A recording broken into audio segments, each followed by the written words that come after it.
Notre invité ce matin, François Bayrou, nouveau ministre de la Justice, garde des Sceaux. François Bayrou, bonjour. Bonjour. Merci d'être avec nous. Le dernier attentat de Londres, un Français mort, 8 blessés, 2 disparus. Est-ce que vous avez des informations sur ces 2 Français disparus? Non, je n'en ai pas. J'entends, comme tout le monde, oui, des bruits ou des rumeurs de personnes qui auraient plongé dans le fleuve. oui, oui. Mais je n'en sais absolument Vous n'en savez rien. rien de D'ailleurs, plus. le gouvernement n'en sait rien. Et le les gouvernement autorités n'en sait rien de plus. Oui. Moi, je lis ce que vous écrivez, ce que tout le monde Oui. écrit ou dit. Mais bon, c'est vrai que 2 personnes qui disparaissent comme ça des écrans, c'est une surprenant, question très très lourde. Oui, très lourde. Et qui s'explique aussi par la panique qui saisit les groupes, par exemple dans ce pub, quand l'impensable violence et horreur se produit. Combien de détenus pour terrorisme en France actuellement dans nos prisons? Est-ce que vous avez des chiffres? Non, je ne peux pas vous répondre. Vous ne pouvez pas me répondre, vous n'avez pas les Je chiffres. n'ai pas vérifié le chiffre. Bien. Emmanuel Macron, dans sa campagne, proposait l'ouverture de centres fermés spécifiquement dédiés qui recevraient des radicalisés. C'est toujours l'objectif.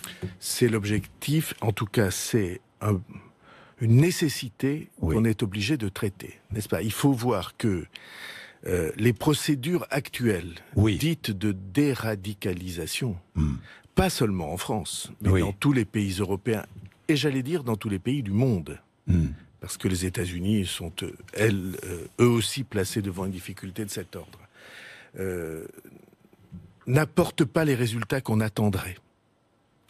Le travail qu'il faut faire, qui est très lourd, qui est psychologique, qui est de sécurité, qui est de renseignement. Ce travail-là, il est en train d'être bâti. On a fait des progrès sur le renseignement pénitentiaire en particulier. Le gouvernement précédent l'a lancé, c'est en train de se mettre en place, et j'ai parlé avec les services de renseignement de ce point. Ils pensent que ça progresse, que c'est sur la bonne voie. Il faut aller plus loin.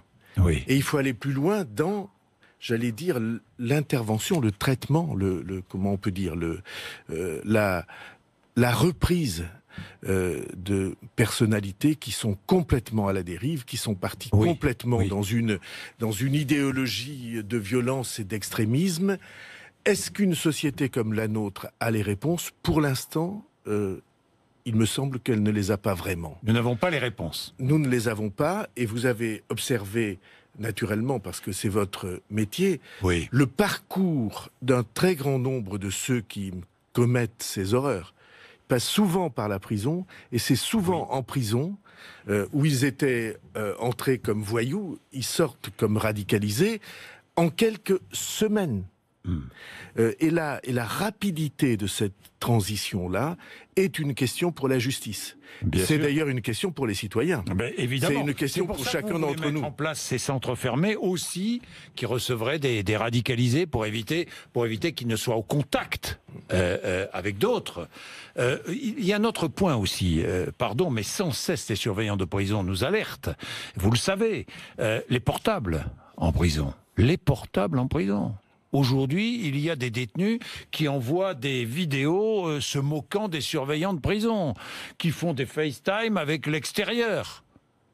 Des portables qu'on lance par-dessus les murs. Voilà. Aujourd'hui, la miniaturisation est telle que évidemment, tout le temps, et les surveillants le disent, et aussi les organisations de surveillance s'en émeuvent, et elles ont raison de le faire, le sentiment que on n'arrive pas à empêcher. On a mis des filets au-dessus des promenades. Mais les portables sont tellement petit aujourd'hui ou miniaturisé qu'il arrive que ça passe. On pourrait troubler tous les signaux, mais tout ça demande... Vous êtes favorable à cela? Est-ce que vous allez engager... Moi, je suis favorable au travail qu'on doit faire pour garantir les surveillants et les personnels de prison contre ce genre de dérapage-là. Qu'est-ce qu'on fait? On brouille les ondes? On doit pouvoir faire ça, mais ça pose des questions qui sont des questions... techniques difficiles et lourdes auxquelles je vais faire tout ce que je peux pour apporter une réponse sur lesquels vous n'avez rapide. pas encore travaillé, puisque vous êtes garde des Sceaux depuis 3 semaines. Oui. C'est le cas, François Bayrou, si j'ai bien compris. Et qu'on a travaillé sur d'autres sujets. Bon, mais je vais y revenir. Maintien de l'état d'urgence en France, oui, pour l'instant. Oui, pour l'instant, jusqu'au mois de novembre, avec l'idée que l'état d'urgence est une situation d'exception. Oui. Donc, il faut naturellement, quand on est un gouvernement équilibré, viser à sortir de l'état d'exception pour entrer dans un état de la loi et des pratiques où on se défend naturellement. Et donc, ça pose des questions sur les assignations à résidence, ça pose des questions sur les interceptions, et toutes ces questions-là, on va y apporter des réponses pour que on puisse avoir en France un état de la loi qui garantisse aux citoyens la sécurité à laquelle ils ont droit. Le Qatar. Vous voyez, je reprends en une phrase. On ne peut pas laisser, lorsqu'on est dans une situation où on ne peut pas défendre les citoyens, on ne peut pas laisser la situation en l'état. Le premier droit de l'homme, et comme vous savez, c'est un sujet auquel je suis sensible, le premier droit de l'homme, c'est la sécurité. Le premier droit de l'homme, c'est le droit de sortir de chez soi sans avoir peur, que sa famille soit protégée. Et donc, pour moi en tout cas, je pense que tout ce qui doit être fait pour protéger les citoyens doit l'être en respectant une règle simple à laquelle on va arriver, à laquelle je crois, qui est chaque fois qu'il doit y avoir atteinte aux libertés, il faut l'intervention d'un magistrat. Parce que c'est le juge qui dit oui, l'application de la peine. La menace est suffisamment grave pour qu'on fasse. Et l'application de la peine. Et l'application de la peine, avec vous savez qu'aujourd'hui il y a beaucoup de peines qui ne sont pas exécutées. Exact. Avec d'ailleurs il me semble que la question de l'application des peines doit être prise en main de manière plus efficace. Ça veut dire aussi que les places de prison, puisque très souvent les peines sont des peines d'emprisonnement, que les places de prison sont une question et que l'organisation de la prison est aussi une question. Avec vous, garde des Sceaux, ministre de la Justice, il n'y aura plus d'automaticité de l'examen de l'aménagement de peine? Alors vous savez, il s'est passé quelque chose de très... Enfin, une question. On a relevé, sous les ministres précédents, le seuil de peine à partir duquel on augmente, on aménage obligatoirement. On l'a relevé de 6 mois à 2 ans. Qu'est-ce qui s'est passé? Les magistrats ont prononcé des peines supérieures à 2 ans chaque fois qu'ils voulaient que la personne aille en prison. Il y a donc une question très, très sensible et à laquelle ces questions des peines, il faut que nous apportions une réponse qui veuille dire quelque chose. Vous allez l'apporter, cette réponse? Oui, je vais l'apporter. Quand? Je vais vous dire. À travers une nouvelle loi, à travers de nouveaux textes? Je vais vous dire, je ne laisserai aucune question en suspens. La société française et la démocratie française et le pouvoir en France, il se trouve dans une situation où on a des centaines de questions qu'on ne résout jamais. On a des impasses partout. On a partout un pouvoir qui devient impuissant à résoudre les questions. Pour moi, en tout cas, je ne suis là que pour une seule chose, pour montrer qu'on peut résoudre les questions. Une à une, je l'ai fait en proposant une loi de moralisation qui traînait depuis longtemps. Je le ferai sur chacune des questions qui se posent et je le ferai, Jean-Jacques Bourdin, je le ferai concrètement. Pas, en tout cas c'est le but que je me fixe, pas avec des mots qui sont des mots abstraits, compliqués, mais avec des décisions qui entrent dans le concret de la vie de la société française. Les peines seront appliquées. J'ai bien compris, François Bayrou. Le Qatar, je reparle du terrorisme, mis en quarantaine par les pays du Golfe. Est-ce qu'il faut revenir sur l'exemption fiscale dont bénéficie le Qatar? Alors peut-être on peut expliquer à ceux qui nous écoutent de quoi il s'agit. Sous un gouvernement antérieur, sous la responsabilité de Nicolas Sarkozy, la République française avait donné au Qatar un avantage fiscal incroyable, qu'il n'était plus, je le fais à grands traits, que lui n'avait pas à assumer d'impôts sur les plus-values immobilières venant de ses investissements. Exact. Le seul contribuable en France identifié qui n'avait pas à payer des plus-values sur les investissements, c'était le Qatar. Est-ce que cette situation peut durer? Je ne le crois pas. Je pense qu'il est très important qu'on ait en France une équité fiscale. Alors, comme vous savez, ça n'est pas ma responsabilité ministérielle, mais moi, comme citoyen, comme responsable politique, et le président de la République, pendant sa campagne, a dit que c'était une situation qui ne pouvait pas durer. Voilà. Bien. Projet de loi pour la confiance dans notre vie démocratique. Donc, premier texte soumis au Parlement dans quelques semaines. Quand? Le premier texte soumis au Parlement. Parlement, ça veut dire députés et sénateurs réunis. Non. Parlement, ça veut dire Assemblée nationale d'abord, Sénat Congrès, ensuite. Quoi. Congrès Lorsqu'il s'agit de modifier la Constitution. Oui, justement. Et il faudra la modifier sur un certain nombre de points que j'ai signalés. La Cour de justice de la République, cet incroyable privilège qui était depuis des décennies garanti aux ministres en disant si vous faites une bêtise dans l'exercice de votre mandat ou une faute, plus encore un délit ou même un crime dans l'exercice de votre mandat, alors vous ne serez pas jugé par des juges normaux, vous serez jugé par vos pairs parlementaires. Ceci est une survivance qui, pour moi, était inacceptable. Bon, alors, et donc, dans ce premier texte, il y aura cela. Il y aura aussi la fin de la présence des anciens présidents de la République au Conseil constitutionnel, l'interdiction pour les élus d'exercer 3 mandats identiques et successifs. Je parle des grands élus, je ne parle pas des petits maires, on est bien d'accord. Enfin, petits par la taille. Ils ne sont pas petits maires. Non, ils sont maires de communes moins importantes. Voilà, par la taille de la commune. Démographiquement. Donc, congrès, on est bien d'accord. Quand? Congrès ou référendum. Le président de la République, lorsque le gouvernement et lui choisissent de modifier la Constitution, a 2 armes entre les mains. Soit il fait voter le texte par l'Assemblée nationale et par le Sénat, qu'on réunit ensuite tous ensemble en congrès, et là il faut obtenir la majorité des 3/5. Si la majorité des 3/5 n'est pas obtenue, alors il lui reste la ressource de faire appel au peuple.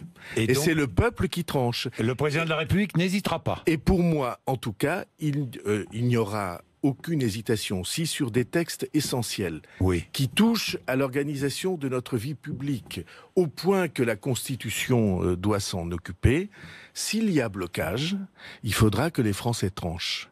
Donc, et c'est ce que Emmanuel Macron a dit tout au long de sa campagne électorale, et c'est un engagement qu'il prend très au sérieux parce que ce que je crois d'historique qui est en train de se jouer, c'est pas seulement un renouvellement profond du personnel politique, comme on dit, des élus à l'Assemblée nationale en particulier, et vous voyez bien ce qui se prépare comme mouvement dans l'opinion, c'est aussi que on ne va pas en rester aux situations de blocage. On va mettre en place, imposer par notre volonté, une pratique politique qui fasse effectivement changer les choses. Or, le sujet dont nous traitons là, la moralisation de la vie publique, la confiance à retrouver, c'est un sujet qui ne coûte pas un centime. Il fait même faire des économies. C'est un sujet qui impose simplement que la volonté l'emporte sur des habitudes. Ou des privilèges. Donc, il n'y a rien, dans votre texte, il n'y a rien sur l'indépendance des magistrats, du parquet. Ah, rassurez-vous, tout cela vient. Ça sera d'ailleurs probablement le même texte que ce que nous avons évoqué sur la Cour de justice de la République, parce que nous sommes engagés... Oui, je pense que ça sera le même texte. Contenu dans le même... Quand il s'agira d'en venir à la modification de la Constitution, on ne va pas faire plusieurs débats constitutionnels, on en fera un seul, probablement à l'automne, j'imagine que c'est à l'automne que ça Qui nommera les procureurs alors ? Qui nommera les procureurs ? Eh bien, je vous promets que de ce point de vue-là, il y aura des avancées. Mais vous avez déjà... Vous voyez bien. Aujourd'hui, vers c'est le gouvernement qui nomme les procureurs, après avec le CSM qui donne son avis. Est-ce que ça va changer ? Vous savez bien qu'on a fait voter un texte, et puis le texte n'a jamais été repris, n'est jamais arrivé au Congrès pour dire que, au fond, ces deux autorités, le gouvernement d'un côté, qui est élu par les Français, qui porte ce qu'on appelle la politique pénale, c'est-à-dire comment on lutte contre ces dérives, ces délits, ces crimes dont une société ne peut pas accepter la présence. Un, le gouvernement, avec la politique pénale. Et de l'autre, le Conseil supérieur de la magistrature, qui représente la magistrature dans son ensemble et un certain nombre de regards extérieurs sur la magistrature. Une autorité, autrement dit, plus intime dans le corps des magistrats. Les deux doivent s'entendre pour nommer les procureurs. Et ça fait 8 ans qu'il n'y a pas eu une nomination contre l'avis du Conseil supérieur de la magistrature. Parce que je pense qu'on peut aller plus loin. Comment plus loin? C'est-à-dire que le gouvernement ne nommera plus les procureurs. Je vous promets que je viendrai vous voir pour vous expliquer l'idée que j'ai et qui est, je crois... que j'ai la faiblesse de croire intéressante. Et le gouvernement ne nommera plus les procureurs. Le gouvernement et le Conseil supérieur de la magistrature devront s'entendre pour nommer les procureurs. Oui. Donc, le gouvernement ne nommera plus seul les procureurs. Exactement. Voilà. Ce qui est un pas vers l'indépendance. Oui. Et il y a même toute une question sur le fait que... C'est très important. On peut... c'est très important parce que essentiel. Il n'existe pas de discussion dans l'espace juridique européen qui ne souligne que la France doit faire un pas vers cette indépendance. Et c'est profondément ce que je crois, parce que les procureurs sont des magistrats qui ont ou qui jugent des poursuites qu'il faut conduire et qui ont autorité sur l'enquête judiciaire. Eh bien, si, puisque nous parlons de poursuite, une perquisition a eu lieu, je l'apprends ce matin, c'est le Télégramme qui donne l'information, a eu lieu jeudi dernier au siège des Mutuelles de Bretagne, le jour même de l'ouverture de l'enquête préliminaire visant d'éventuelles infractions dans le dossier Richard Ferrand. Une longue perquisition du siège social des Mutuelles de Bretagne. Vous dites, l'affaire Ferrand, c'est une affaire qui alourdit la campagne J'observe que évidemment c'est un événement qui est un événement qui est dont se seraient passés tous ceux qui se présentent à cette élection et le gouvernement, le MoDem aussi et En Marche. Pour une raison très précise, c'est que l'idée de ce changement des pratiques dans la vie publique a été une idée pilier de la campagne d'Emmanuel Macron, et je puis vous assurer une chose, c'est qu'il y tient absolument.